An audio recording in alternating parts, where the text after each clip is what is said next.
When dressing for a first date, wear something that looks effortless but not sloppy. For men, a nice pair of jeans, a button down, and a leather jacket is a classic, cool look. For women, a pair of great jeans, boots, and a really white button down top work well. Try doing something unique for your date.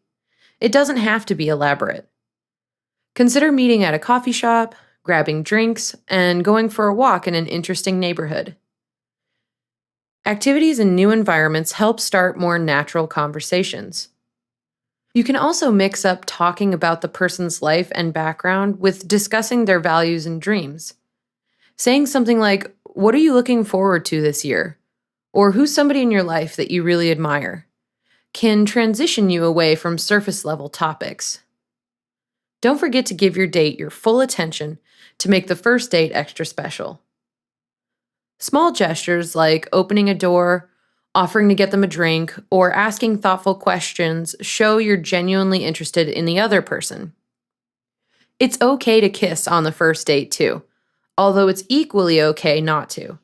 It all depends on how comfortable you are and how you're feeling with that person.